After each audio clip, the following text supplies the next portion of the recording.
Et voilà, nous revenons dans cette émission, Société Débat, la rubrique Société Débat, bien sûr, dans Familia Matin. Vous savez, bien sûr, nous avons annoncé depuis hier que nous serons avec El Hadj Cellou Dalein Diallo, qui est déjà dans nos murs. Avec lui, nous allons essayer de comprendre un peu la position de l'opposition dans son ensemble par rapport au rapport de l'OIF et ses recommandations, parce que tout dernièrement, El Hadj Cellou, je sais que vous êtes bien imprégné, l'opposition a fait une déclaration dans laquelle elle demande la résiliation du contrat de Waymark et autres. Mais comment est-ce que vous appréciez ce rapport de l'OIF aujourd'hui, même si vous ne vous reconnaissez pas dans la désignation de cette institution pour voir la fiabilité de cet opérateur? Bien, il faut rappeler qu'il y a deux parties dans le rapport de l'OIF. Il y a d'abord le constat et ensuite les recommandations. Le constat, c'est quoi? Le constat, c'est qu'il y a beaucoup de faiblesses et d'insuffisances dans le système de Waymark. Pour corriger ces faiblesses, il a fallu faire une vingtaine de recommandations. Nous étions déjà au niveau de l'opposition, de l'ADP du collectif en particulier, réservés quant à la désignation de Waymark Sabari comme étant l'opérateur privé qui va procéder à la révision de la liste électorale. Pourquoi nous étions réservés? Compte tenu des conditions opaques et suspectes dans lesquelles Waymark et ses équipements ont été choisis. Nous l'avons suffisamment dit, il n'y a pas eu d'appel d'offres, il n'y a pas eu cahier de charge. Le gouvernement disposait d'équipements modernes utilisés par la SAGEM, qui n'appartiennent pas à la SAGEM, qui appartiennent au gouvernement guinéen, dans lesquels équipements il y a déjà tout le fichier de base de 2010, fichier qui a permis d'aller aux élections présidentielles. Si le gouvernement décide de ne plus utiliser ces équipements et de ne plus utiliser la SAGEM, il peut avoir ses raisons. Mais il n'a jamais décliné ces raisons indiquées ni à l'opposition, ni à l'opinion nationale. Pourquoi il ne souhaitait plus utiliser ces équipements et cette société? Ces équipements ont été testés en laboratoire, ils ont été choisis sur la base d'un cahier de charges rigoureux et un appel d'offres avait été lancé et c'est à l'issue du déploiement des offres reçues dans ce cadre que la société SAGEM et les équipements ont été choisis. Le gouvernement dit on n'en veut pas, sans donner aucune raison. Mais ce qui est curieux et suspect, c'est que le gouvernement est allé en Afrique du Sud. Le président et son fils allaient recruter une société pour l'amener sans en parler à personne. C'est au moment où l'opposition exigeait le dialogue avec le gouvernement pour savoir dans quelles conditions on devait aller aux élections législatives. C'est en ce moment-là que le gouvernement est allé chercher cette société qui n'avait pas de référence, qui n'avait pas d'expérience, qui n'avait pas de notoriété. Parce que je vous rappelle que le système des Nations Unies a un répertoire des sociétés jugées compétentes pour effectuer ce genre de travail. Et cette société ne fait pas partie. Oui, mais est-ce que cette société n'a pas été choisie entre les deux tours alors que Alpha Condé n'était pas encore président? Comment elle peut être choisie entre les deux tours? Parce que c'est ce que Khan nous avait dit. Non, mais ici ce n'est pas en direct. vrai. La société qui faisait ça, tout le monde savait que c'est la SAGEM. Ce n'est pas Waymark. Il faut quand même qu'on ait l'honnêteté intellectuelle de reconnaître pour la création de ce fichier, pour l'enrôlement des électeurs, eh bien, on a choisi la SAGEM qui est venue avec ses équipements. On a mis en place les CARL et on a procédé au recensement en 2008 et en 2009. Et qu'est-ce qui vous fait dire que c'est le président et son fils qui auraient... C'est les informations qu'ils n'ont jamais démenties. Il y a longtemps qu'on a dit que c'est eux. Et j'ai des preuves qu'on a voulu, au départ, même le Séni Camara a voulu résister. Parce que j'ai des lettres par lesquelles on lui a demandé de mettre à la disposition de Waymark Sabari ses équipements, je peux vous les montrer. Et à ce moment, il a résisté, ils ont écrit, après ils sont passés par le ministre de l'administration du territoire et pour lui demander de mettre les équipements à la disposition de ces sociétés. Ça, c'était déjà en décembre 2011. C'était des lettres qui étaient adressées des lettres par lesquelles oui. Sabari et Waymark se sont adressés à la CENI pour demander à M. Lucien Camara de mettre à leur disposition les équipements de la SAGEM et le local où sont stockés les équipements. Il n'a pas accepté. Il a reçu 2 ou 3 courriers, il n'a pas accepté. C'est après ça, ils ont passé par le ministre de l'administration du territoire qui lui a écrit « Je détiens ce courrier ».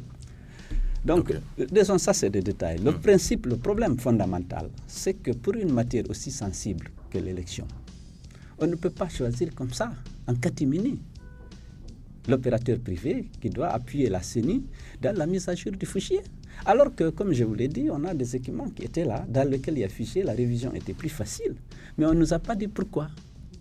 Et on est allé chercher cette société sans qu'elle ait des références suffisantes pour faire ce travail et sans appel d'offres ni cahier de charge. Et aujourd'hui, lorsque vous regardez au niveau de la CENI, il n'y a aucun document qui implique Waymark dans le système. Vous n'avez pas une lettre de notification du marché, vous n'avez pas un appel d'offres, vous n'avez pas un contrat, il n'y a aucun document juridique qui implique justement Waymark dans le système, parce que cela a été fait de la manière... Oui, El Hadj Cellou, au-delà du fait qu'il n'y a pas de contrat avec Waymark, il n'y a pas eu d'appel d'offres, mais ce qui reste clair, c'est que depuis très longtemps, vous n'avez aucune confiance en cet opérateur. Oui. Mais aujourd'hui, l'OIF a fait son constat, il a fait des recommandations. Je voudrais qu'on en parle un peu. Oui, ma parenthèse a été longue. Je vous ai dit qu'il y avait 2 motifs pour lesquels nous avons décidé de récuser Waymark. La première raison, c'est les conditions suspectes de son recrutement. Je viens de vous le décrire. Mais la deuxième, c'est que les experts du PNUD sont venus constater qu'il y avait trop de défaillances techniques dans le système Waymark. Le gouvernement a contesté le rapport d'étude en disant que parmi les experts qui étaient venus, il y avait un expert qui était anciennement de la SAGEM et que les conclusions ne sont pas bonnes. Encore que le gouvernement a caché le rapport d'audit du PNUD, elle n'a pas voulu le diffuser, je reviendrai sur ça. Donc, on a fait venir l'OIF, étant donné que le rapport du PNUD était contesté. Non seulement l'OIF a confirmé toutes les insuffisances relevées par le PNUD, mais l'OIF a découvert aussi d'autres insuffisances techniques. Et donc, face à cela, les conditions suspectes du choix opaques, les insuffisances et les carences constatées qui constituent des risques de fraude majeurs dans le recensement et donc qui donnent des opportunités de tripatouiller la liste électorale. Et face à ces réserves qu'on avait déjà exprimées quant au choix de cet opérateur, nous avons dit nous ne voulons plus de Waymark. Oui, justement, Waymark, quand on parle de Waymark, c'est par rapport à ses équipements. Mais ce qui est en cause ici réellement, et ce qui est l'interface avec le gouvernement, c'est Sabari Technologies. Est-ce qu'aujourd'hui, vous, dans vos récusations, vous voulez qu'on puisse écarter complètement Sabari Technologies ou c'est seulement les équipements que vous voulez qu'on change? Sabari Technologies et Waymark. Sabari Technologies aussi a été choisi dans des communications opaques, je vais vous l'expliquer.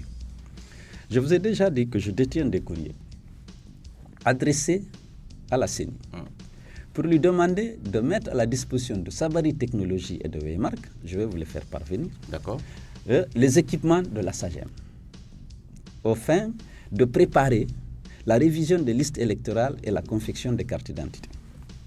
Ça, c'était déjà en décembre 2011.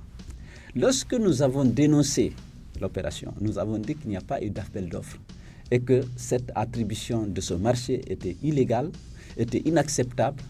La CENI a fait semblant d'organiser en février, mars, un appel d'offres. Alors, ils ont fait un cahier de charge, ils ont diffusé, ils disent non, que la société doit être nationale, absolument, qu'il ne peut pas accepter de société étrangère. C'est un cahier de charge conçu pour Sabari, pour régulariser le marché déjà octroyé à Sabari. Et je dis, on a des preuves selon lesquelles on a demandé à l'OCNI, qui ne voulait pas en ce moment, parce qu'il faut reconnaître des choses comme ça, il a fallu la pression du gouvernement pour l'obliger à mettre à l'époque ces équipements et la salle à la disposition de Sabari. Pourquoi il ne voulait pas? Je ne sais pas. Bon, ça, je ne sais pas, parce qu'ils ont écrit 3 courriers, il n'a pas réagi. Ils ont demandé au ministre de l'administration du terroir, lequel a finalement écrit à l'OCNI pour dire que le gouvernement sud-africain a donné à la Guinée ce qui est un gros mensonge d'État, parce qu'il n'y a pas eu don. Vous avez une copie de ces courriers, oui, okay. Oui, bien sûr. Et il a dit dans son courrier que le gouvernement sud-africain a donné à la Guinée des équipements, ce qui est faux. parce que c'est une opération commerciale. Je vous l'ai dit, moi j'étais même en Afrique. Et vous avez des preuves de cette opération commerciale aussi? Écoutez, la preuve, c'est que le gouvernement sud-africain dit qu'ils n'ont pas donné un kit à la Guinée et que l'affaire Maimak, c'est une affaire strictement commerciale. Ok. Oui, ça c'est des officiels sud-africains qui l'ont dit. Donc, je dis que Sabari a reçu le marché de manière illégale, irrégulière. Parce que d'abord, ils ont fait l'appel d'offres pour régulariser l'attribution du marché à Sabari, seulement en mars. La seule soumissionnaire, c'était Sabari. Donc le code du marché est formel. Lorsqu'il y a un seul soumissionnaire, l'appel d'offres est infructueux. On fait un appel d'offres, ça s'appelle un appel à la concurrence. S'il n'y a pas de concurrence, on doit modifier les choses pour qu'il y ait concurrence, qu'on puisse choisir entre 2 ou 3. Il faut au moins 3 soumissionnaires pour qu'on puisse choisir. Et là, ils ont quand même attribué le marché parce que c'était un appel d'offres de régularisation d'un marché déjà octroyé à Sabari. Voilà les faits. Voilà les faits pour lesquels nous disons, nous voulons justement, un opérateur. Quand on a reçu Cannes, il disait que Etibul était aussi candidat. Candidat, oui. Écoutez, je vais vous donner les preuves comme quoi ils avaient déjà demandé de remettre à Sabari avant même de lancer l'appel d'offres. C'est après, lorsque la presse et nous-mêmes avons dénoncé leur manigance, qu'ils ont essayé de faire un appel d'offres de régularisation. Les documents existent. Oui, allez-y. Parlant maintenant des constats de l'OIF. L'OIF a bien sûr fait des constats. Il a aussi essayé de voir s'il y a des recommandations à faire pour satisfaire les insuffisances qui étaient relevées. Est-ce qu'aujourd'hui, vous ne pensez pas qu'il faille corriger ces insuffisances et puis aller avec le même opérateur? Écoutez, la question, c'est une question de confiance. Ceux qui interviennent dans le processus électoral, on souhaite, on veut, on exige même qu'ils soient choisis dans la transparence. On a besoin de savoir que c'est des gens qui ne sont pas au service d'une des parties en compétition. C'est tout, on ne souhaite pas. Pourquoi on a renvoyé la SAGEM? On ne sait pas. Pourquoi on est allé choisir Sabari, on est allé choisir Waimak?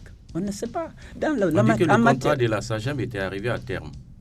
Le contrat est arrivé à terme, mais on sait que SAGEM a été recruté à l'issue d'un appel d'offres. Nous n'avons pas dit qu'il faut absolument SAGEM. Nous voulons que celui qui va se charger de la mise à jour de ce fichier soit une société connue notoirement pour sa compétence, pour son expérience et pour sa moralité. Parce qu'il y a des enjeux. Le tripatouille, regardez les machines qu'on nous a envoyées. Il y a fait des ouvertures pour tripatouiller le fichier. Vous pouvez rester là, réduire les électeurs de ton village. De Galapaï. Rester ici, une fois que le recensement finit ici, les gens ici, un petit peut accéder, réduire. On peut rester ici, recenser des électeurs à Galapaï, sous prétexte que quelqu'un qui s'appelle Collier ou Camara s'est présenté ici. Moi, je suis de Galapaï, vous pouvez me recenser là-bas. Et on voit son nom apparaître. Il y avait beaucoup de failles.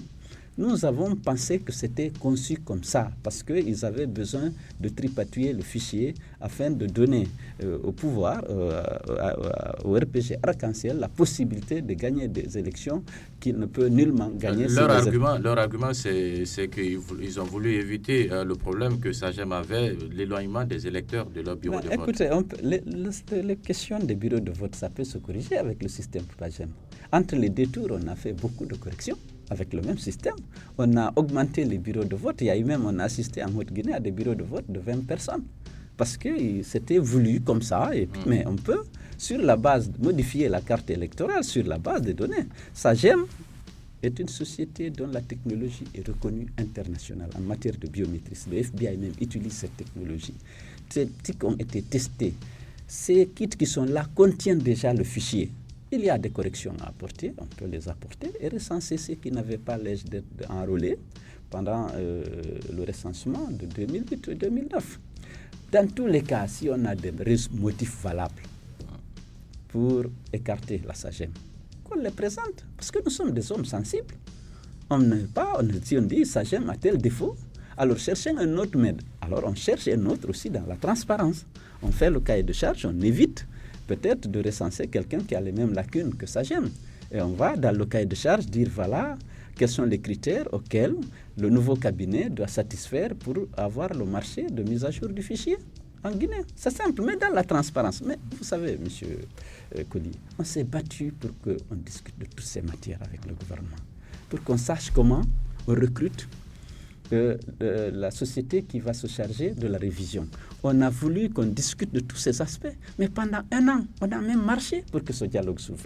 On a perdu des gens, le gouvernement n'a pas voulu, mais au même moment, ils étaient en train de poser des actes, pour signer des contrats, prendre des décisions et qui concernent vraiment toute la classe politique et qui concernent sans aucune transparence. Voilà maintenant les conséquences. On dit là maintenant on est pressé, on ne peut plus faire un appel d'offres. Mais pourquoi ils n'ont pas voulu qu'au moment, depuis avril 2011, qu'on s'asseye et qu'on nous dise, bon, écoutez, SAGEM, on ne peut pas la reconduire parce qu'elle avait telle et telle faiblesse. Cherche comme une société. On ne peut pas dire que la mise à jour du fichier, qu'on veut une société guinéenne, tout le monde connaît les liens entre Sabari et le RPG. On peut faire semblant de le taire, M.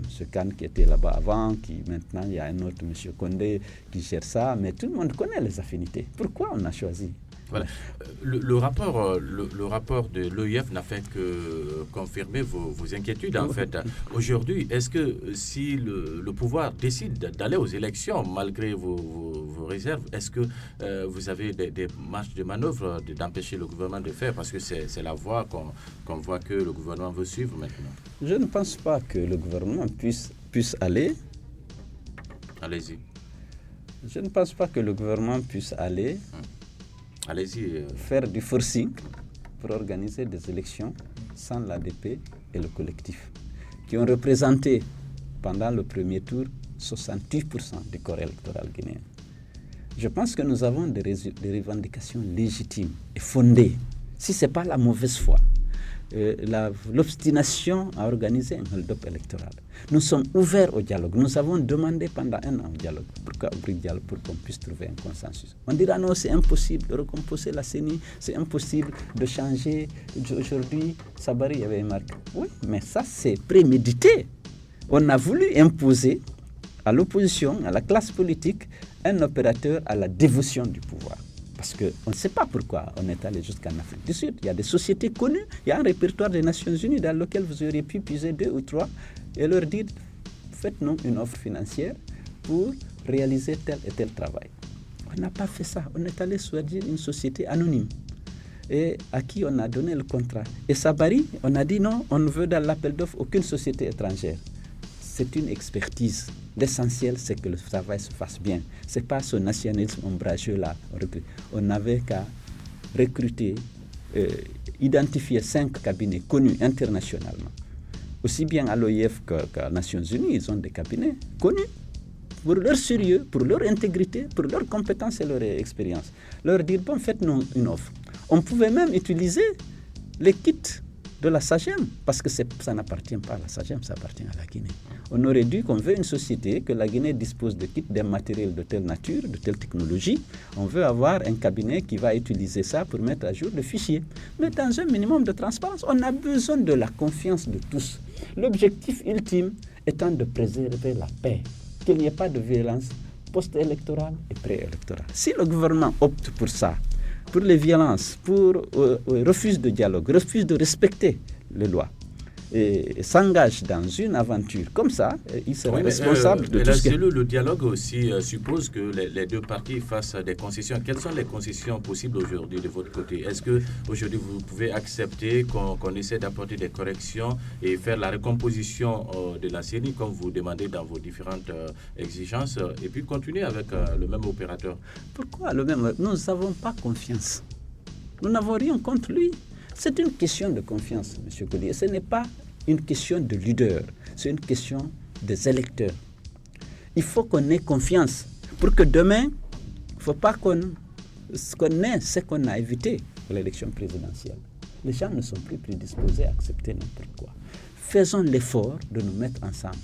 Où est la vérité? Ce n'est pas un marchandage. Où est le droit? Est-ce qu'on pouvait choisir cette société dans ces formes-là? Faire venir Weimar. Est-ce que pour le choix du cabinet chargé de la mise à jour du fichier, de la gestion du fichier, compte tenu du fait que c'est une matière très sensible pour les élections, est-ce qu'on pouvait choisir un petit copain à côté, viens, on va te donner le marché? Alors que les autres compétiteurs n'ont pas confiance. Tout le monde connaît les liens entre Sabari et le gouvernement. On peut le dire, oui, maintenant, ce n'est pas Yahya Khan qui est là-bas. Yahya Khan, maintenant, c'est un spécialiste des affaires électorales qui conseille le RPG. Mais on connaît Sabari, on se connaît en Guinée ici. Oui, parlant de confiance, est-ce que vous n'aurez pas aussi confiance à la mission de l'OIF, puisque vous ne voulez plus les voir, même si vous avez apprécié au départ les travaux faits par la mission? Non, la deuxième phase de la mission devrait consister à aider au transfert des données sur les kits Waymark. Nous avons dit que cette opération ne peut pas avoir lieu tant qu'il n'y a pas un consensus sur le choix de cet opérateur. C'est ça qu'on a dit. C'est le gouvernement qui contestait les conclusions du rapport du PNUD, qui a fait venir l'OIF. L'OIF a confirmé les faiblesses et en a découvert d'autres. Et maintenant, les termes de référence qu'ils ont donnés à l'OIF, c'est de dire, regardez quelles sont les faiblesses et quelle est la manière de les corriger. Ils n'ont pas donné à l'OIF la possibilité d'arriver à une conclusion qu'il faut récuser Waymark. C'est-à-dire comment améliorer le système Waymark. C'est le gouvernement même qui a défini les termes de référence. Oui, c'est le gouvernement qui a défini les racines et les termes de référence. C'est comment corriger ces faiblesses pour arriver, rendre performant et sécuriser le système Waymark. Vous avez approché le chef de l'État, Siaban. Est-ce que vous pensez réellement qu'il n'a pas la volonté d'organiser des élections libres et transparentes, ou bien qu'il a la volonté, c'est son entourage? Non, c'est vous savez, pour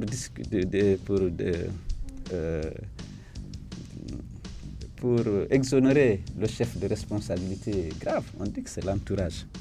Le chef s'entoure des gens dont il a besoin pour mener les politiques dont il a besoin. Écoutez, je ne dédouane pas vraiment le président pour attribuer à l'entourage cette responsabilité. Je pense que le président est responsable. Il ne veut pas perdre les élections. Aujourd'hui, vous savez pertinemment qu'avec le RPG arc-en-ciel tel qu'il est, il ne peut pas gagner les élections législatives.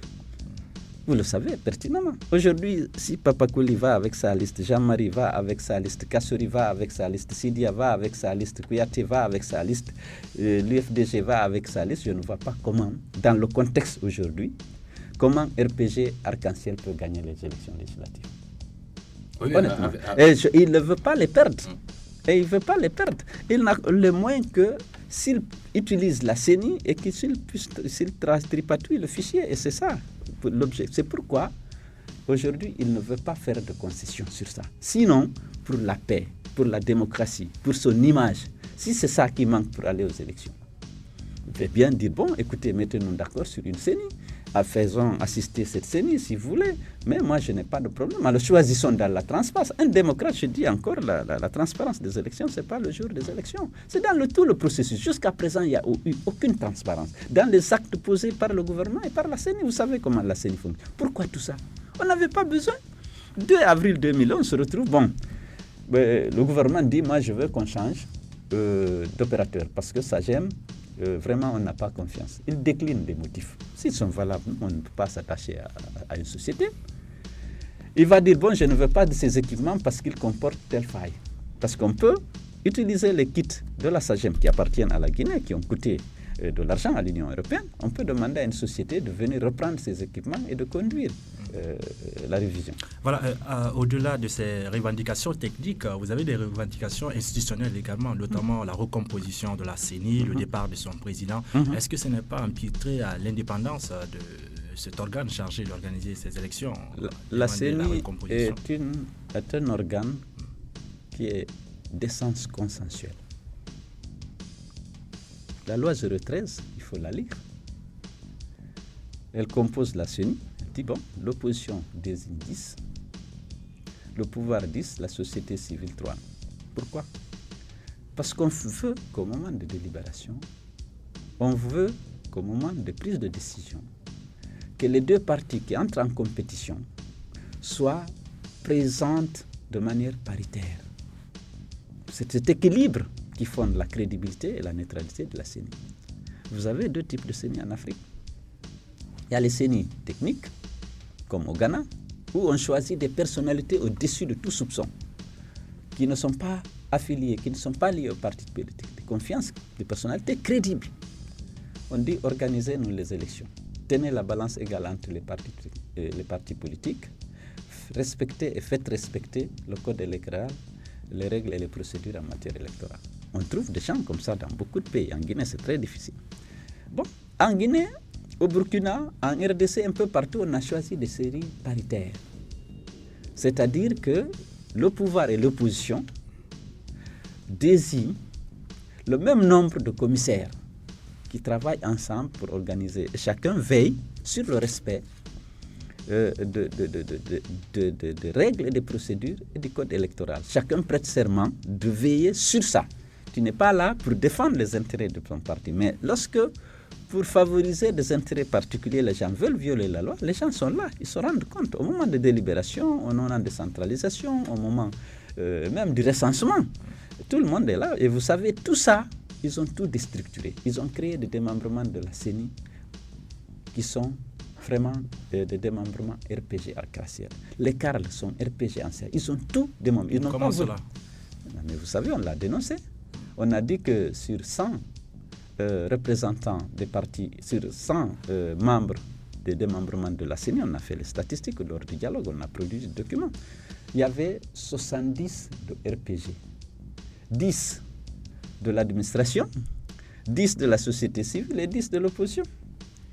Alors que c'est la parité qui a la règle, aussi bien de la CENI que de ses démembrements à l'intérieur. Justement, par rapport à cette parité exigée au niveau de la CENI, le CNT est en train actuellement de travailler sur un document. Est-ce que vous, aussi au niveau de l'opposition, vous êtes à l'attente de la conclusion de ce rapport ou vous voulez qu'il y ait d'autres moyens de pression sur le gouvernement afin qu'on puisse procéder à la désignation des différents représentants au niveau de la CENI? Oui, c'est le rôle de la CENI, du CNT parce que la Constitution, je vais vous rappeler qu'aujourd'hui, la CENI fonctionne sur la base de 3 ou de 4 textes, parfois contradictoires.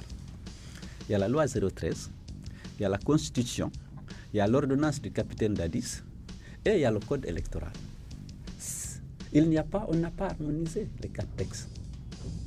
La Constitution dit que la CENI qu'elle a créée, qui en fait n'est pas mise en place, est chargée d'organiser toutes les élections et tous les référendums. Et le CNT a élaboré en conséquence un code électoral en fonction de cette disposition de l'article 133. Mais la CENI, le CNT annonce qu'une loi organique précisera la composition, l'organisation et le fonctionnement de cette CENI qui est seule responsable de l'organisation des élections et des référendums en Guinée. Cette loi organique n'est pas prise. La loi 013 a été prise pour co-gérer les élections avec le ministère de l'administration territoriale. Elle n'était pas seule responsable des élections. Le code électoral qui a été élaboré se réfère beaucoup plus aux dispositions de la Constitution, c'est-à-dire que c'est la CENI qui est seule responsable de l'organisation des élections. Aujourd'hui, la CENI a pris les pouvoirs de l'article 133 de la Constitution qui lui donne tous les pouvoirs et de l'ordonnance du capitaine Dadis, que le capitaine Dadis avait prise, et alors que la loi 013 qui la compose et qui définit les modalités de son fonctionnement en faisait un organisme qui est co-géré avec le ministère de l'administration territoriale des élections. La meilleure manière d'harmoniser ça, c'est d'adopter la loi organique annoncée par la Constitution et qui va préciser les conditions de fonctionnement de cette CENI, ainsi que son organisation et sa composition. Donc ce texte que le CNT doit prendre, il est important pour harmoniser d'abord le texte, qu'on ait une seule source de droit en matière électorale. Aujourd'hui, on a 4 sources, parce que la Constitution n'a pas abrogé les autres textes. Elle a dit que la CENI... Vous faites référence à la loi L013. La loi L013, mais les pouvoirs actuels exercés par les CENI se réfèrent à la Constitution actuelle. Donc, nous attendons que le CNT, qui a pris l'initiative de s'impliquer dans la sortie de crise, comme beaucoup d'autres organisations, d'autres institutions de la société civile, nous attendons que la CENI prenne un texte qui harmonise enfin ces textes et qui, notre choix, nous l'avons dit, et partout, nous souhaitons que ce soit une CENI paritaire, qu'on s'inspire de la loi 013 pour la composition et peut-être pour... Voilà, pour éviter des polémiques, est-ce que vous avez suggéré quelque chose au CNT? Est-ce que vous avez fait des propositions au lieu que le CNT fasse des conclusions qui ne seront pas encore... Non, le CNT, nous avions, au niveau de l'ADP du collectif, pris l'initiative de rendre visite au CNT pour lui expliquer les problèmes auxquels on est confronté. En tout cas, notre lecture de la crise dans laquelle le pays se trouve actuellement. Et après, le CNT a décidé de faire une large consultation et a souhaité aussi nous recevoir à son initiative et une délégation de l'ADP du collectif. Donc, à vous entendre, vous souhaitez une CENI politique. Oui, une CENI politique. Pourquoi pas une CENI politique C'est en raison, écoutez, aujourd'hui, l'UNCN Camara qui est autant controversé vient de la société civile. C'est très difficile de trouver, il ne suffit pas de venir de la société civile pour faire preuve de neutralité. Il vaut mieux que nos gens, nous avons des gens qui ont l'expérience. L'opposition, ce n'est pas facile, hein? Vous avez des membres qui ont basculé après. Oui, mais c'est mieux comme ça. Si les gens basculent, ça c'est en ce moment notre responsabilité. Nous souhaitons qu'il y ait une CENI politique où il y a la parité, aussi bien au niveau de la CENI centrale qu'au niveau de tous ses démembrements. Voilà, que chacun chacun est représenté au moment des délibérations. Vos différentes exigences, la composition de la CENI, vous exigez la parité, il y a aussi la réalisation du contrat de WIMAC. Est-ce qu'aujourd'hui, vous ne pensez pas que vouloir faire tout cela pourra retarder le processus et qu'on ne pourra pas avoir des élections cette année? Il faut encore dans le premier ou le second trimestre de 2013. Est-ce que vous avez une idée du temps que nous allons mettre où on n'a plus besoin pour des raisons de l'unité nationale, de la paix, comme vous réclamez chaque fois? Il faut donner le temps au temps et puis mettre les choses qui seront beaucoup plus crédibles. Non, écoutez, il faut situer les responsabilités. Nous, on voulait que les élections aient lieu premier semestre, même premier trimestre 2011. Même les partenaires techniques, je vous fais une confidence, ce n'est pas une confidence. Dès après la proclamation des résultats de l'élection présidentielle en 2010, les partenaires techniques et financiers se sont retrouvés.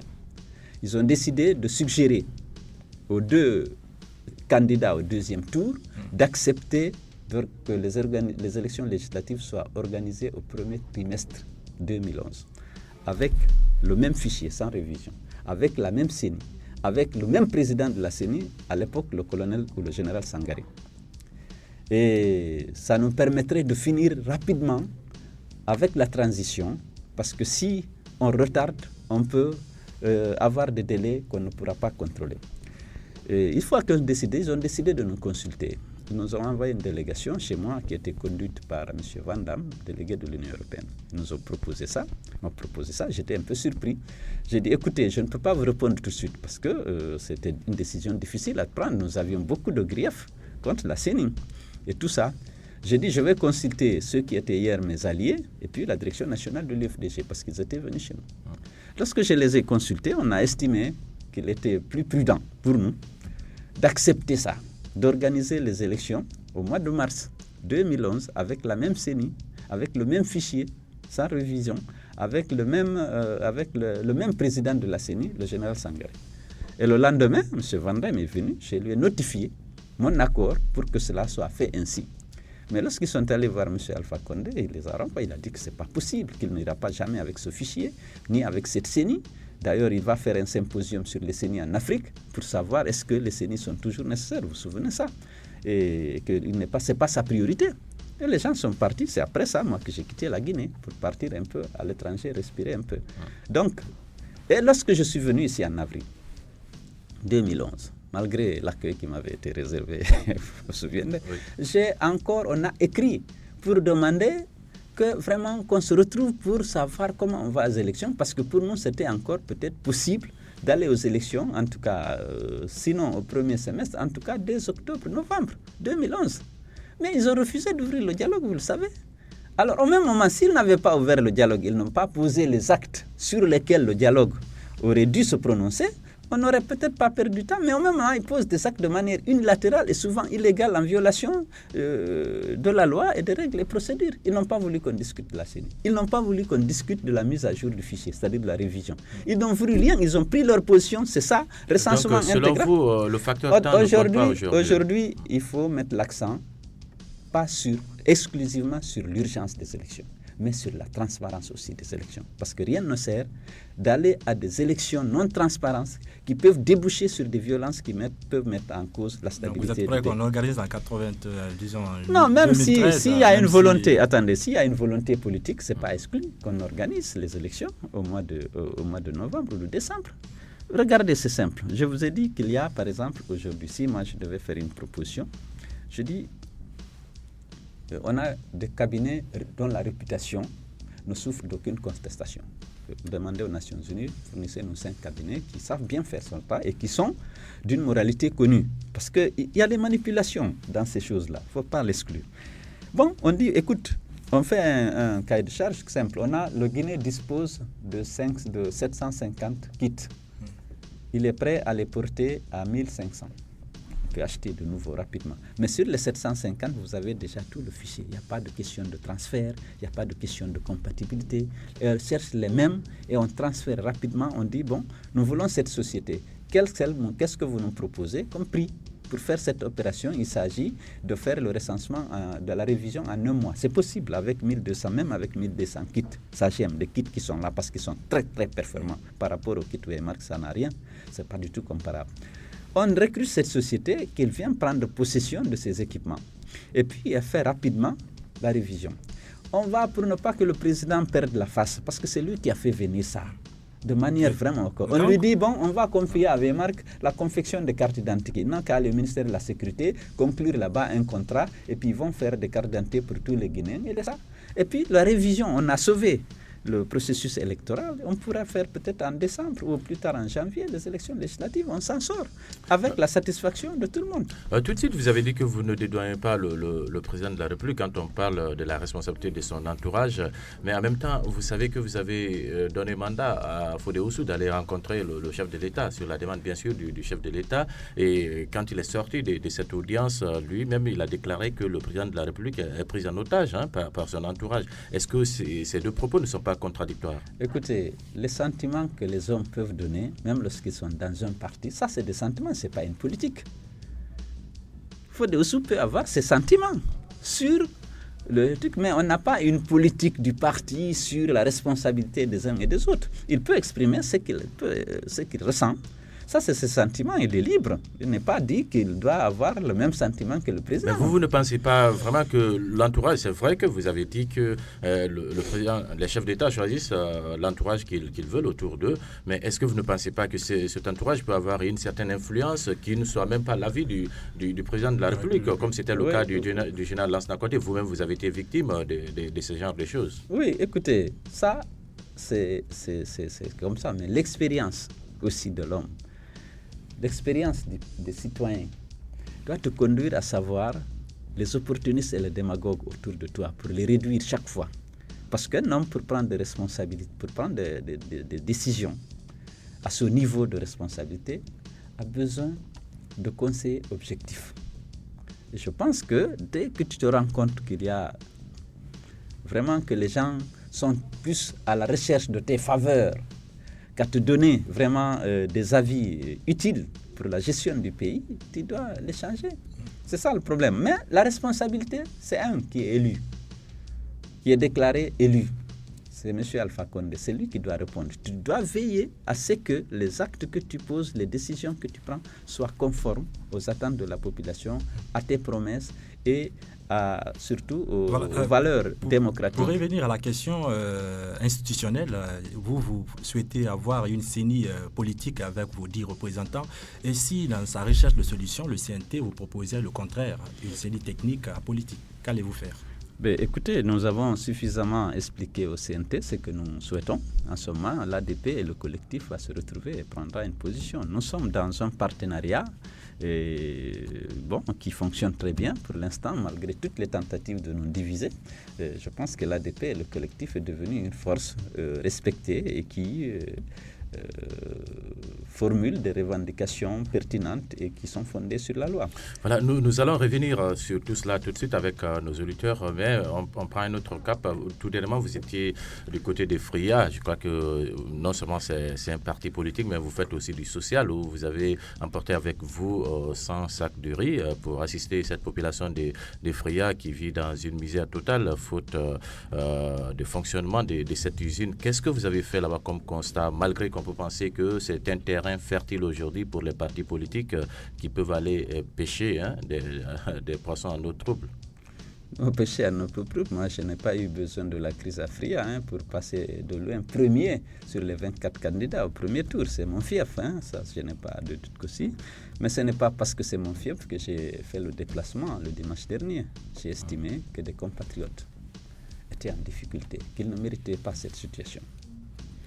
J'ai demandé aux militants et aux sympathisants, j'ai fait une quête pour trouver quelque chose pour marquer symboliquement notre solidarité avec ces compatriotes.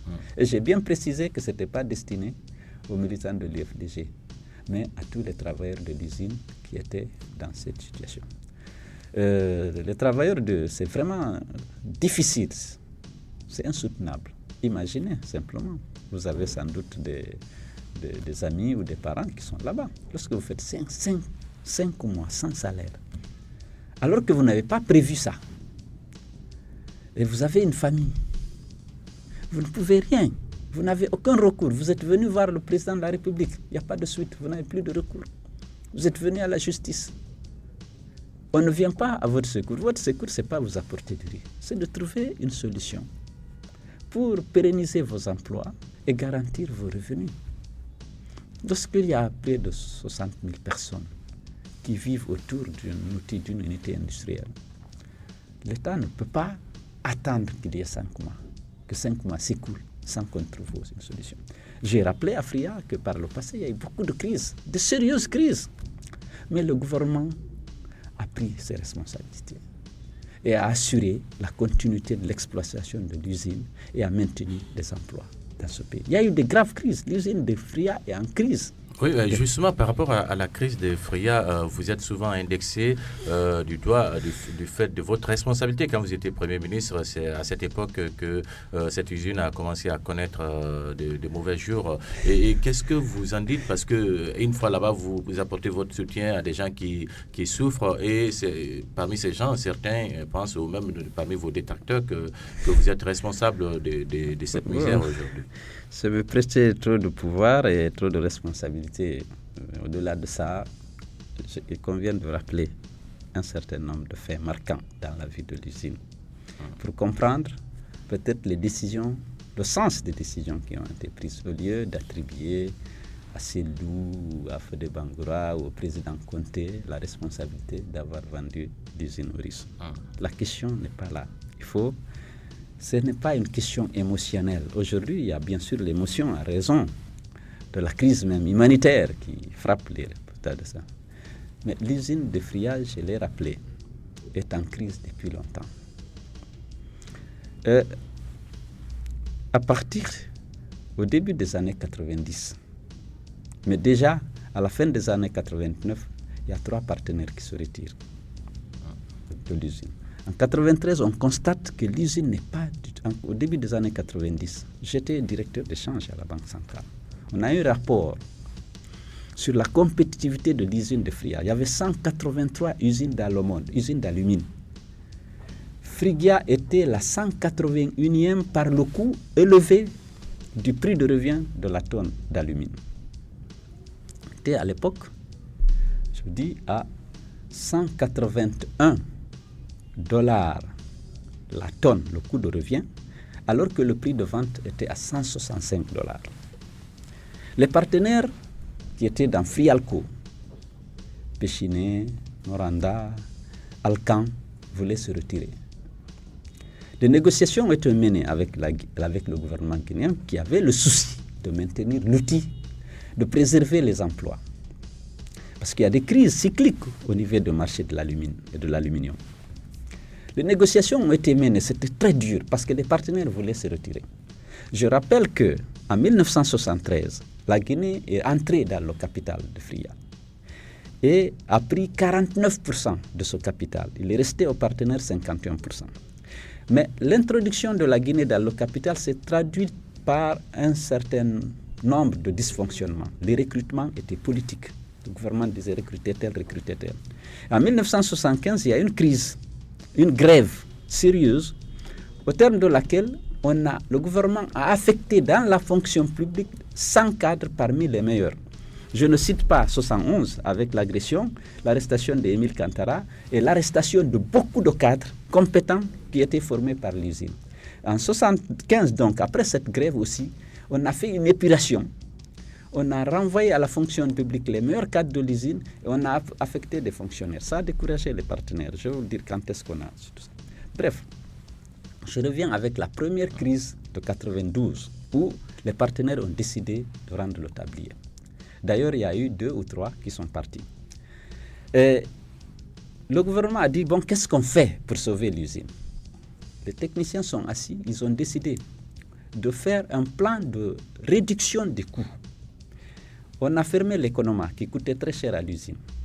Le gouvernement a renoncé à la taxe spéciale. On a accepté une compression du personnel de 200 personnes. Le gouvernement a renoncé pratiquement sur toute taxe sur la société. Alors qu'il avait environ, le coût de renoncement, le coût des taxes auxquelles le gouvernement a renoncé à l'époque, c'était 12 millions de dollars par an pour assurer la pérennité de l'usine. Donc, on a sauvé l'usine, les partenaires sont restés. C'était en 75, hein? Non, ça c'est en 93. 93, maintenant, ouais. Ok. On est en 93. Oui. 75, c'était juste le personnel, la grève et puis le renvoi du personnel qualifié à la fonction publique et puis le recrutement massif de fonctionnaires sur la base de favoritisme qu'on connaissait à l'époque. Donc, 93... Je vous dis que le prix de revient était de loin plus élevé que le prix de vente. Donc, sur chaque tonne de bauxite, on perdait $16. Chaque tonne d'alumine. Le plan de réduction des coûts a été élaboré et les 2 parties ont accepté. On avait demandé déjà l'assistance technique qui coûtait aussi très cher, l'assistance technique qui était assurée par Péchiné. On a constaté à l'époque que il y avait $10 pratiquement de coût d'assistance technique sur le prix de revient de chaque tonne d'alumine produite. On a demandé aux partenaires aussi de réduire le coût de l'assistance technique et le gouvernement de renoncer aux taxes, de fermer l'économat et de désengager l'usine dans la fourniture d'eau et d'électricité et de faire venir les sociétés nationales d'électricité et d'eau pour le faire afin que les habitants de Fria aussi payent le courant et l'eau comme les autres. On est resté comme ça jusqu'en 1997. Là, les Péchinais n'ont pas voulu réduire le coût de l'assistance technique. Et les déficits s'accumulent. Il y a eu des partenaires qui ont vendu leurs actions, trois partenaires, dont Alcan, Noranda et un autre. Péchiné est resté un moment, et puis en 1998, comme il n'y avait pas de solution durable, parce qu'il faut savoir que la crise était aussi caractérisée par un endettement élevé. Il y avait 90 millions de dollars de dettes qui étaient des prêts contractés pour la plupart du temps par le gouvernement et rétrocédés à l'usine de Fria, les prêts de la Banque européenne d'investissement et les prêts de l'Agence française de développement notamment. 90 millions de dettes. Un sous-investissement chronique, c'est-à-dire pour remettre l'usine sur les rails, il fallait investir nécessairement 70 millions de dollars. Une étude avait été commandée à Kaiser Aluminium qui a produit un document pour dire que pour garantir la viabilité de l'usine, il faut un investissement de 70 millions de dollars. Bon. Et lorsque Péchiné a décidé de se retirer, en offrant sa participation de 51% aux francs symboliques au gouvernement guinéen, il dit non, je vous donne ma participation, nous on en veut parce que cette usine n'est pas viable. Le gouvernement s'est retrouvé avec donc une participation de 100%. Il est devenu propriétaire de l'usine.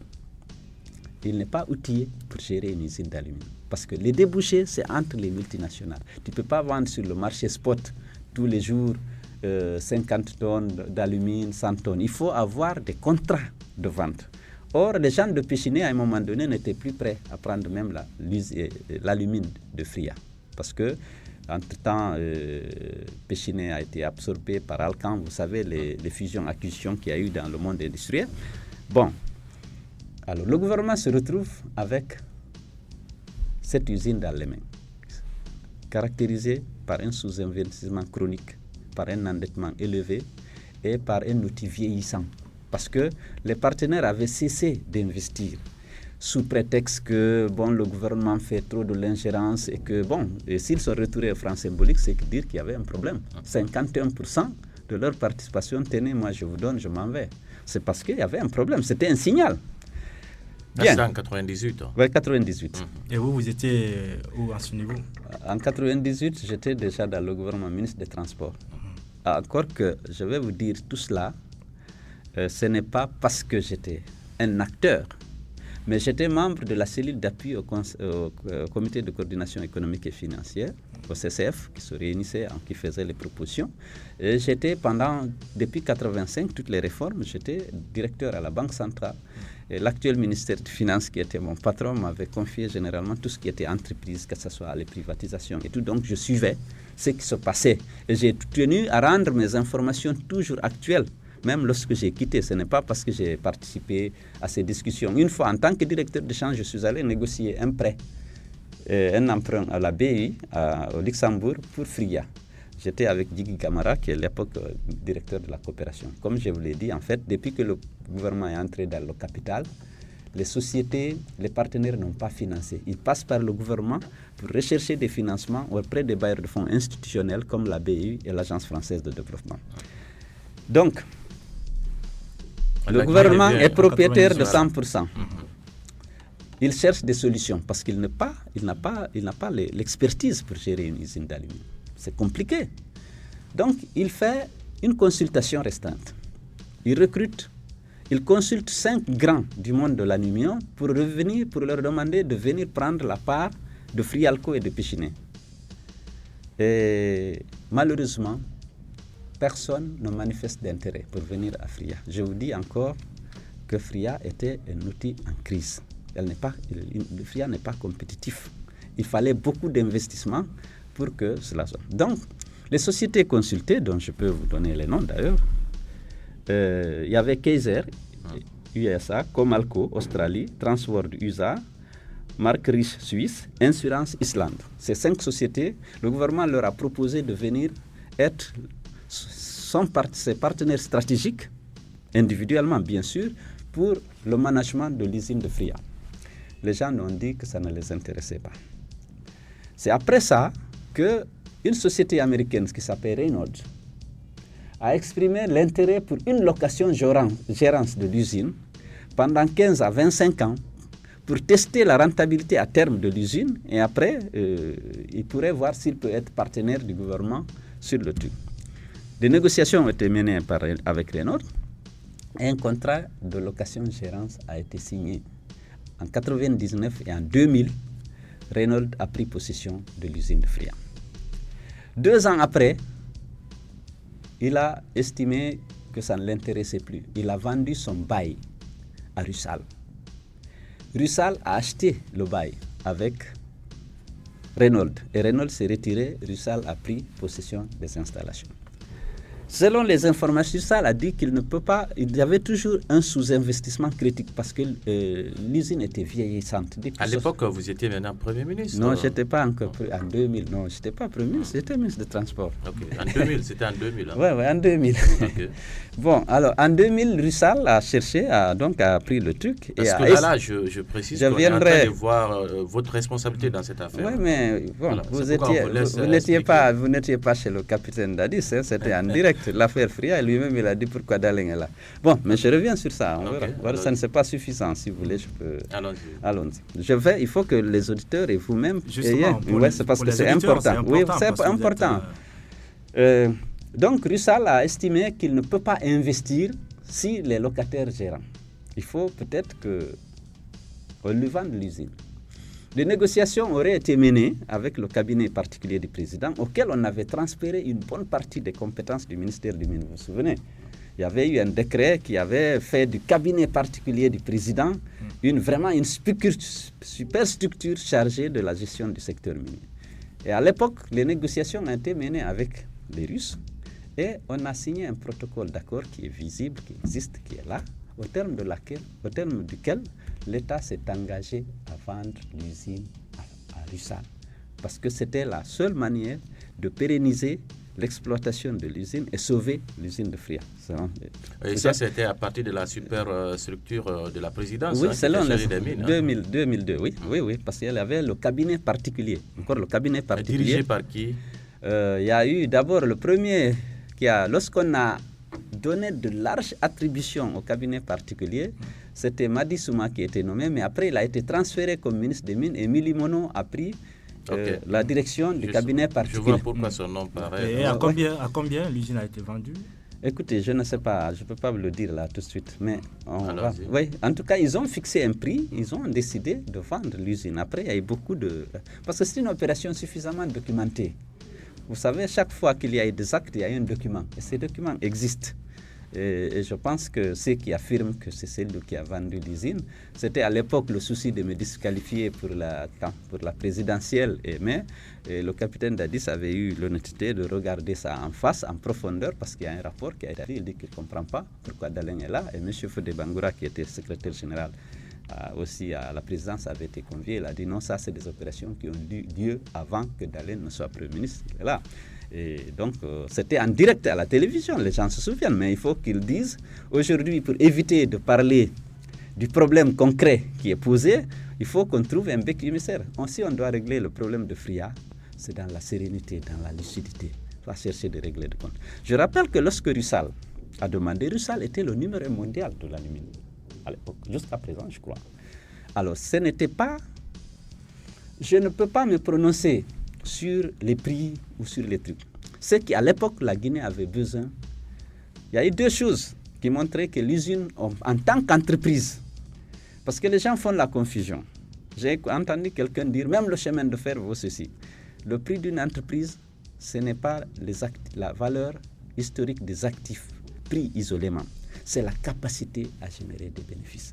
Un investisseur n'achète une entreprise que s'il peut retirer de l'argent. Donc, le prix d'une entreprise, ce n'est pas décomposer les actifs, dire, ouais, même ça vaut ça. Si vous liquidez les actifs, vous pouvez avoir une valeur si vous vendez une maison. Mais lorsque vous prenez globalement dans l'entreprise, si vous voulez que quelqu'un achète une action d'une entreprise, il soit sûr que l'action lui rapporte des revenus. Si vous achetez une entreprise, c'est pour qu'elle vous donne. Ce n'est pas la beauté des bâtiments ou la longueur du chemin de fer ou la qualité du port que vous achetez. Vous achetez l'entreprise, un ensemble qui est là pour produire des bénéfices pour l'investisseur. Donc, lorsque vous avez tout ce passé, les partenaires occidentaux vous disent, moi je vous donne gratuitement mes participations, je ne vous demande rien, je m'en vais. Vous faites un appel d'offres, vous ne trouvez pas de candidat. Lorsque le premier aluminier du monde s'intéresse à vendre, moyennant de la société américaine, hein, parce que Rusal a été... non, lorsque Rusal a été Rusal a hérité du contrat de bail de Renault. Mais une fois qu'il est devenu propriétaire de ce contrat, il aurait demandé à acheter, sinon il ne peut pas investir. Il y avait des montants importants à investir. Il y avait d'abord, Renault s'était engagé, je crois, non seulement à moderniser l'usine, en investissant les 70 millions de dollars qui étaient jugés nécessaires, mais à procéder à son extension pour porter la capacité à 1 300 000 tonnes. Actuellement, la capacité est de 600 à 700 000 tonnes d'alumine par an. Maintenant, le doublement de la capacité, qui peut contribuer à rendre l'usine viable, parce que c'est une petite usine de 700 000 tonnes, c'est petit en plus du fait que l'outil a vieilli depuis 60.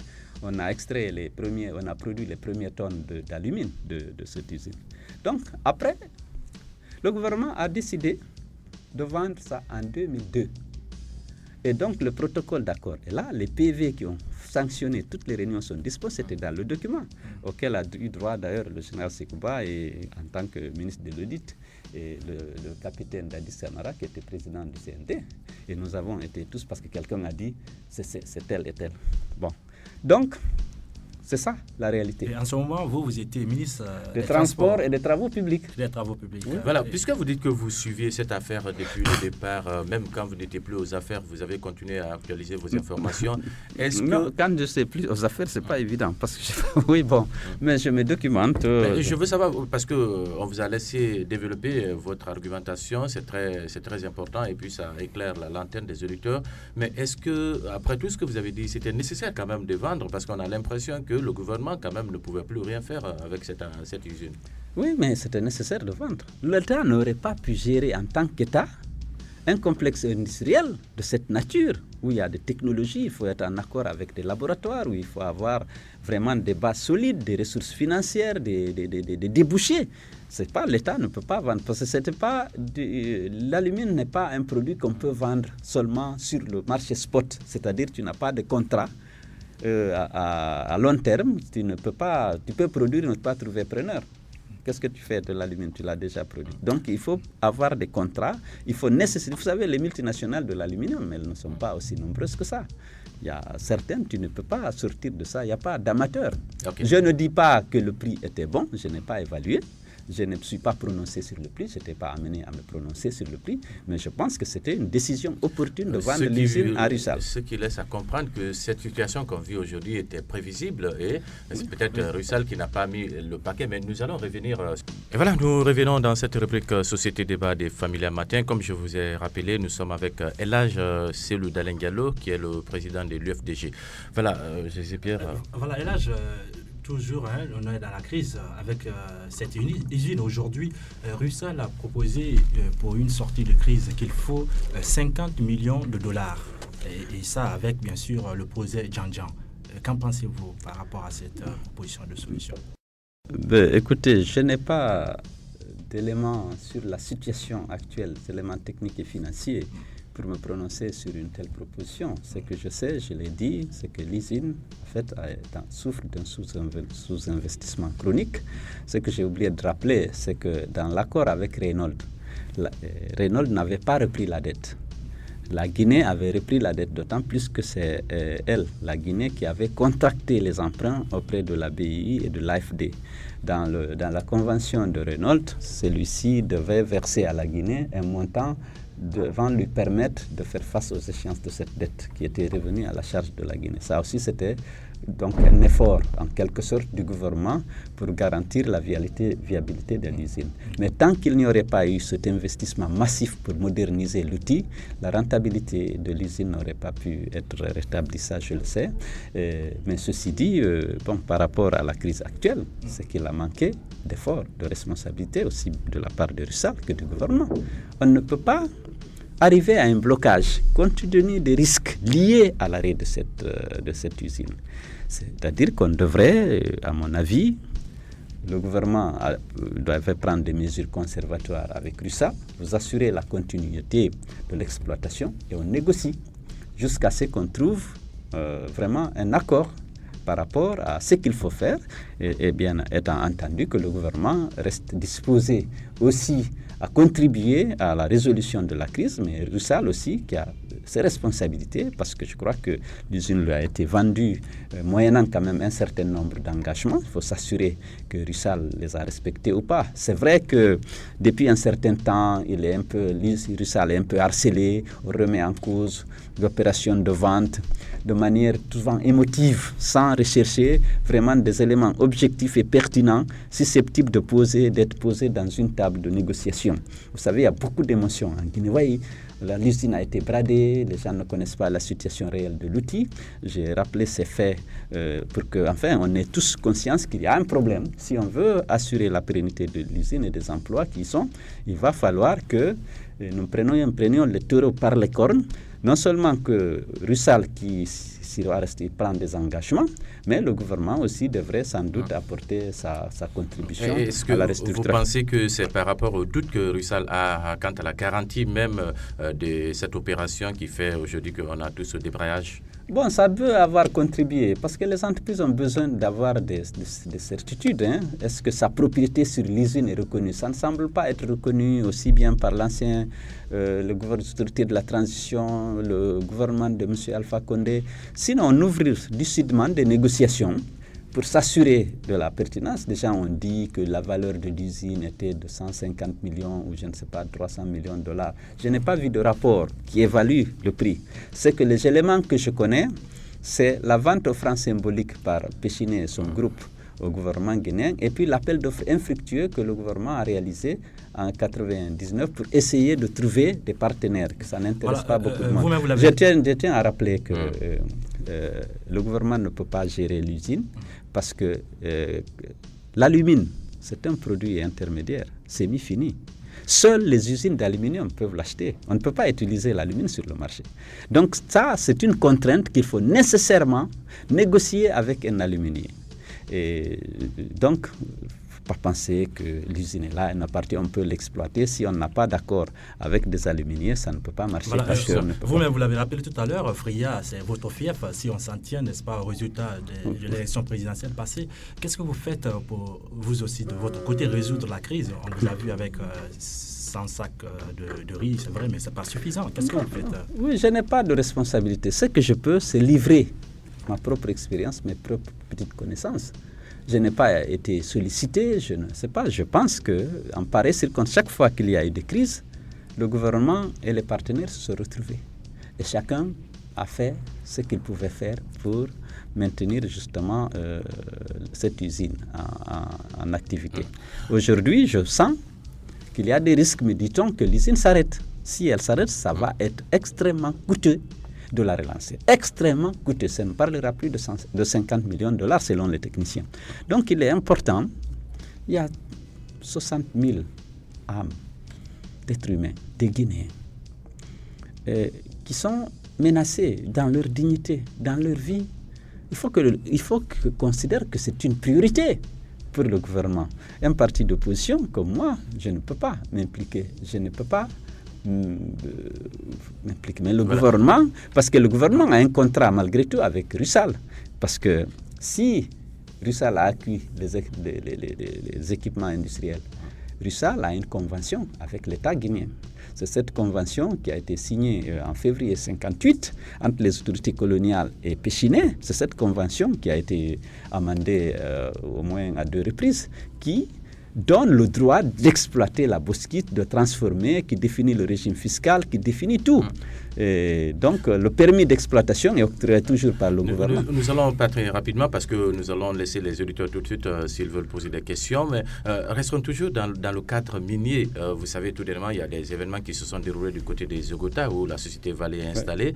Et je crois que... qu'est-ce que vous pouvez dire par rapport à l'installation des sociétés minières dans des différentes localités où il n'y a aucun accord avec les indigènes qui, à chaque fois, demandent de l'emploi, même si ça ne serait que des emplois non qualifiés. Est-ce que vous pensez aujourd'hui que le gouvernement joue réellement son rôle par rapport à cette médiation entre les sociétés et la population locale?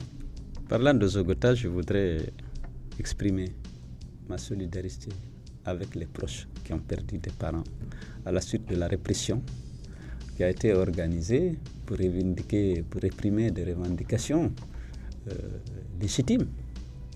Je pense qu'il faut que la Guinée change. Il faut qu'on arrête de tuer des Guinéens sans que personne ne s'émeuve. Lorsqu'on note la vie en Guinée, il faut que tout le gouvernement, tout le pays sente qu'il y a eu un crime. Quelle que soit la faute commise, seule la justice peut condamner à mort un prévenu.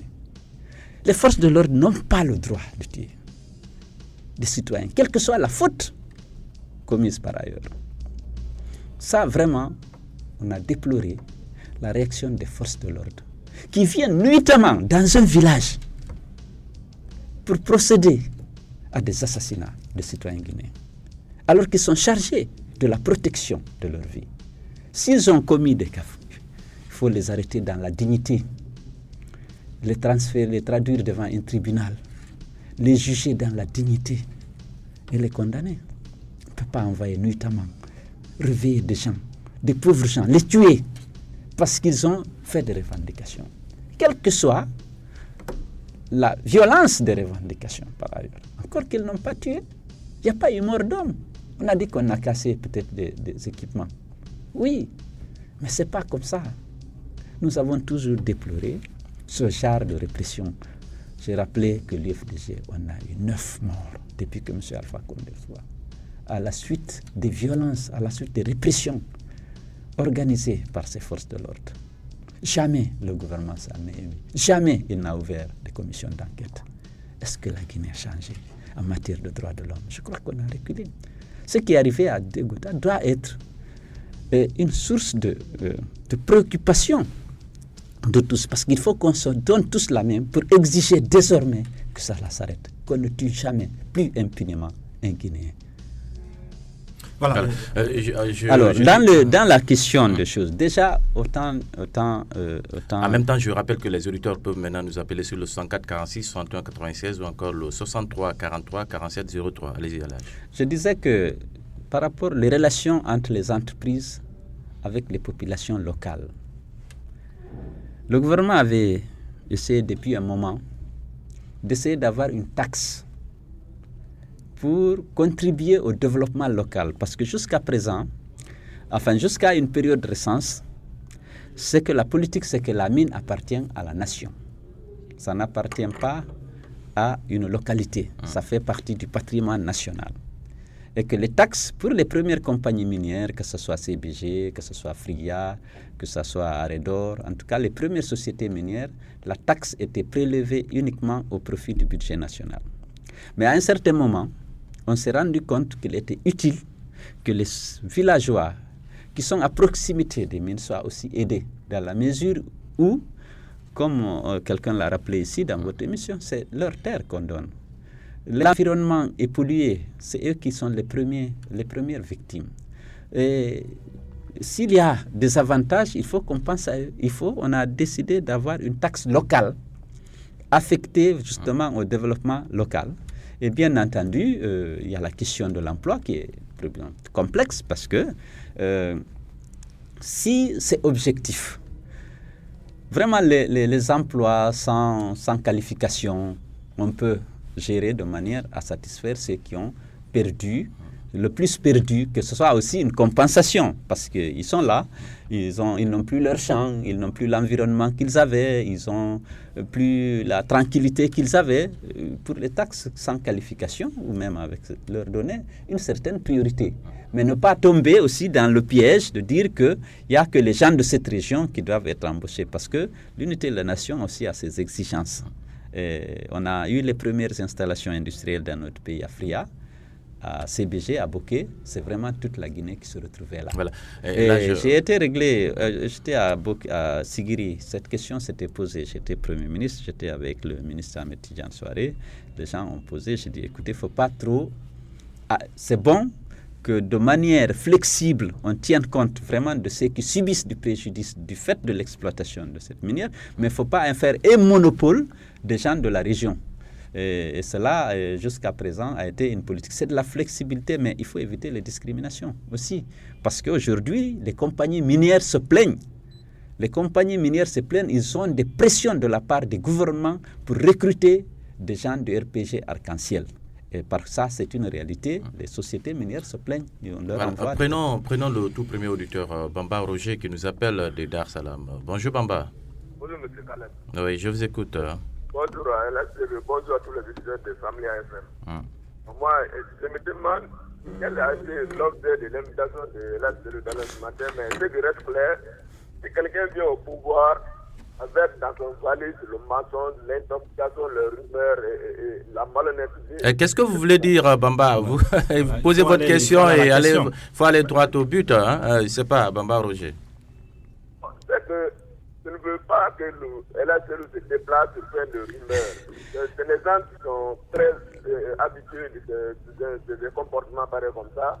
Le gouvernement, c'est un gouvernement d'intoxication, pas que se déplace. Mais ce n'est pas le gouvernement qui a invité la cellule. Alors, donc, Bamba Roger s'est mal réveillé certainement ce matin.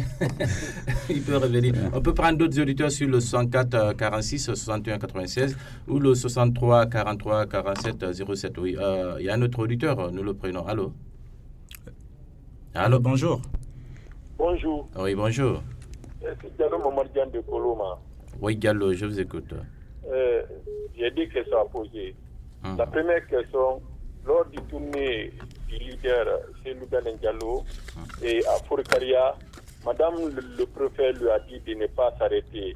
Et je demande qu'est-ce qu'il en pense. La deuxième question, et on voit aujourd'hui le déséquilibre entre le développement régional. On voit aujourd'hui tous les investisseurs vont dans les basses Guinée, Haute-Guinée et en forêt, mais jamais à Moyenne-Guinée. Qu'est-ce que M. Selouda pense là-dessus? C'est les deux questions. Ok. Merci bien, Diallo. D'abord, la première question, votre passage à Forêt-Caria, il semblerait, parce qu'on a traité ça ici dans nos éditions d'information, Madame le préfet, vous avez demandé de ne pas vous arrêter là.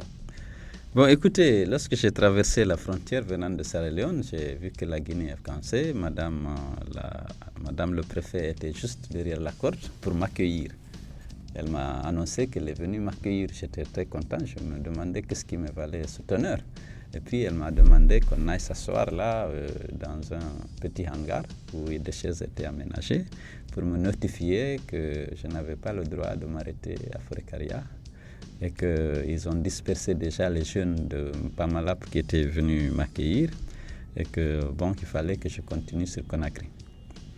Bien entendu, j'ai respecté, j'ai dit je ne sais pas pourquoi elle le fait, parce que je pensais que j'avais le droit de m'arrêter sur l'ensemble du territoire national. Je ne sais pas de quel droit elle peut me dire que je ne peux pas m'arrêter à Forêt-Caria. Elle lui dit non, partout où vous arrêtez, les gens s'attroupent, vous allez parler, on dira qu'il y a eu des meetings. J'ai dit, mais madame, je peux faire des meetings, mais je ne suis pas venu à Forêt-Caria pour faire cette fois-ci des meetings, mais je viendrai. Actuellement, si je dois faire un meeting, c'est à mon siège, ce n'est pas ailleurs, parce qu'on n'a pas fait de demande.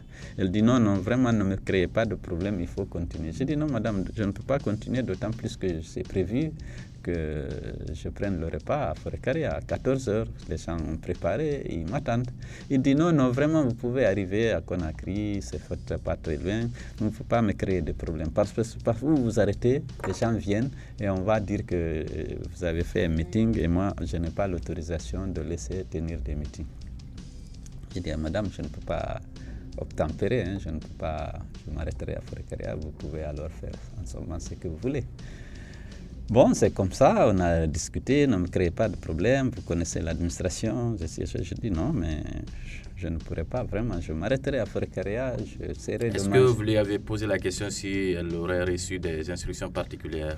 Donc, je ne lui ai pas posé les questions, je lui ai dit qu'elle n'a pas le droit de le faire, un point c'est tout. Et puis que donc je ne vais pas obéir à ces injonctions dans la mesure où c'est mon droit le plus absolu de m'arrêter dans n'importe quel coin du territoire et de rencontrer les gens que je veux. Et puis finalement, on a quitté ensemble dans le même cortège. Je dois dire qu'elle était escortée par toutes les forces de l'ordre, le FASPEL, les policiers, les gendarmes et quand même quelques militaires. Bon, on a pris la direction de Forêt-Caria et arrivé à 10 km, la section motard de Forêt-Caria m'attendait. Et puis bon, on a continué ensemble en ville. Je crois, entre-temps, le ministre de l'administration du territoire l'a appelé pour lui dire que ce n'était pas juste de m'interdire l'arrêt à Forêt-Caria. De toute façon, on a continué. On a fait le tour après de la ville avec les motards. À un moment donné, les gendarmes nous ont arrêtés. Et puis on n'a pas obtempéré, on a continué. Les gens se sont rassemblés massivement, alors maintenant massivement, au siège. Et les gendarmes sont venus, les policiers, pour nous dire qu'on n'avait pas l'autorisation de tenir, même au siège, un meeting, qu'elle avait dit ça. Ils ont commencé à négocier. Je dis non, moi je vais m'adresser aux gens, les remercier pour l'accueil. Et c'est à l'intérieur du siège du parti. Je ne peux pas m'interdire. Bon, les policiers ont respecté un peu et puis moi j'ai pris le micro, je me suis adressé aux gens pour les remercier d'être venus. Je leur ai demandé de ne pas avoir peur des préfets, des gendarmes et des policiers, d'avoir peur de violer la loi. L'UFDG doit se montrer exemplaire dans le respect de la loi et dans le refus de se soumettre à des autorités qui ne respectent pas la loi. Je souhaite que l'UFDG s'illustre dans ça, dans le respect de la loi et dans le refus de se soumettre aux autorités administratives qui ne respectent pas la loi. Et justement, voilà, je crois que Diallo est satisfait par rapport à cette question. Sa deuxième question, des investisseurs qui seraient dirigés vers les autres régions et non la moyenne Guinée. Bon, voilà, vous avez posé question. Non, je suis pour la liberté en ce qui concerne les investissements privés. C'est l'investisseur privé qui sait là où il y a un potentiel, là où il va mettre le potentiel en valeur et gagner de l'argent. Il ne faut pas se faire d'illusions. L'investisseur privé a besoin de bénéfices.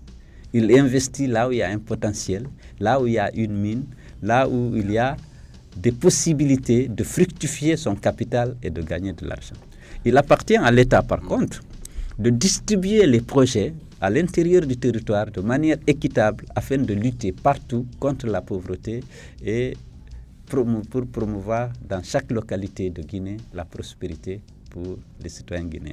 Ça, au niveau du programme d'investissement public, l'État doit veiller à ce que dans toutes les régions, il y ait ces investissements publics qui est, en fait, c'est l'argent du contribuable guinéen plus l'aide internationale qui finance les projets et les programmes de développement. On doit les distribuer en fonction, justement, des clés. Justement, avant de continuer, je précise que l'ingénieur peut venir, bien sûr, s'il est en ligne, s'il est réparti, il peut revenir. L'ingénieur veut juste poser une question, il peut revenir. Allez-y, Elhadj. C'est ça que je dis. Vous avez deux types d'investissements. Il y a l'investissement privé, des investissements industriels et commerciaux, à l'initiative du secteur privé, national ou étranger. Quelqu'un estime qu'il veut réaliser un projet pour gagner de l'argent. Il demande des licences, des autorisations à l'État, que ce soit dans le secteur minier, dans le secteur agricole, dans le secteur de la pêche, dans le tourisme. Il veut investir pour gagner de l'argent. C'est ça, le mobile de l'investissement privé. Là, c'est lui qui choisit là où il investit. Bon, l'État peut, à travers le Code des investissements, essayer d'inciter. Parce que la liberté, on ne doit pas en faire là, mais on incite. Par exemple, si vous regardez le Code des investissements, il y a les zones A, les zones B, les zones C. Lorsque vous investissez en dehors de Conakry, vous avez déjà des avantages fiscaux particuliers pour vous encourager à y aller. C'est-à-dire que si vous investissez à Conakry, vous pouvez... il est possible que vous ne bénéficiez pas de certains avantages. On veut par exemple que vous investissiez à Zérékouré, à Kindia, à Labé. On dit si votre investissement est à Labé, vous voulez créer une usine de fabrication de lait, de yaourt ou de matelas. On dit si vous localisez votre usine à l'intérieur du pays, vous avez des avantages du Code des investissements. Et si vous le faites à Conakry, vous perdez tel avantage. Ça, c'est de l'incitation. Donc, au niveau privé, c'est l'investisseur qui décide. Au niveau public, le gouvernement doit veiller à ce que chaque citoyen, là où il est, qu'on l'aide à lutter contre la pauvreté. Donc, il appartient aux investisseurs de décider où ils veulent investir.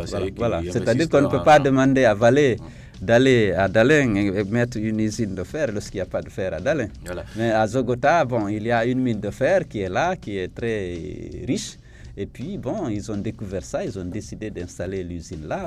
Voilà, ils sont très nombreux à vouloir vous poser des questions. Fofana est déjà en ligne, mais je crois qu'on est pris par le temps, on ne pourra pas le prendre. L'ingénieur était en ligne, il est parti.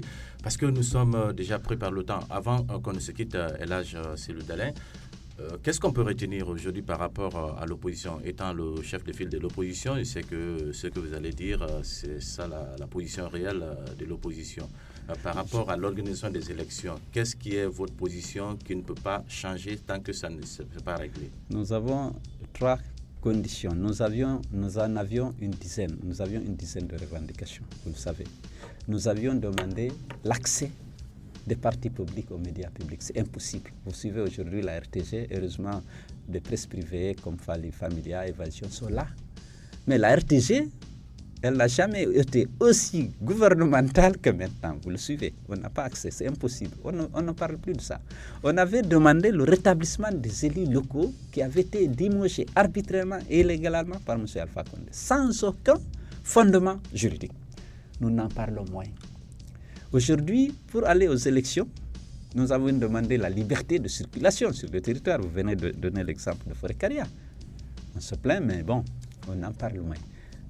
C'est qui, pour aller aux élections, nous voulons un fichier propre, gérée de la manière la plus transparente possible. Que la révision doit se faire conformément à la loi par un cabinet consensuellement choisi. Nous avons besoin d'avoir une CENI paritaire avec un président crédible.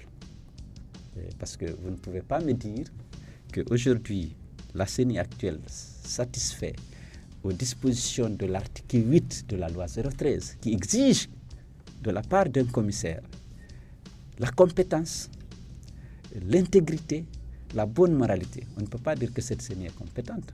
Aujourd'hui, vous savez, le coût économique, financier et politique de la fuite en avant organisée par la CENI qui a déployé ce matériel WEMAC à l'intérieur et a commencé le recensement sans qu'un accord soit trouvé, sans qu'on soit sûr que le matériel était adapté à l'opération. Donc, elle a montré ses limites, son incompétence et sa mauvaise foi. Il faut qu'elle change.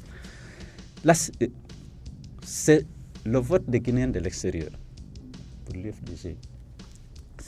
M. Alpha Condé veut les punir parce qu'ils n'ont pas voté pour lui, aussi bien au premier tour qu'au deuxième tour. La Constitution leur reconnaît le droit de voter la liste nationale. Les 17 pays avaient été identifiés par rapport à l'organisation des élections législatives qui étaient en vue du vivant de Condé, pour qu'on leur donne le droit de participer à la vie politique. M. Alpha Condé ne veut pas que les Guinéens de l'extérieur votent parce qu'ils estiment qu'ils n'ont pas voté pour. C'est une punition qu'il veut leur infliger. Nous exigeons le respect de leurs droits. Donc, ces trois conditions pour l'UFDG, le vote des Guinéens de l'extérieur, la CENI et le fichier. Il faut que le gouvernement accepte. En une phrase, si le CNT élabore une proposition qui ne rentrerait pas dans le cadre de vos préoccupations et que le gouvernement décide d'organiser des élections, avec quelle attitude allez-vous adopter? Nous allons vous la décliner rapidement. Et si le gouvernement décide d'aller aux élections sans l'opposition? Nous avons dit que nous n'accepterons pas. Et en quoi faisant? Qu'il y ait des élections. Mais là, la stratégie, on ne va pas la décliner aujourd'hui. Merci bien, Elhadj Cellou Dalein Diallo. Je rappelle que vous êtes le président de l'UFDG.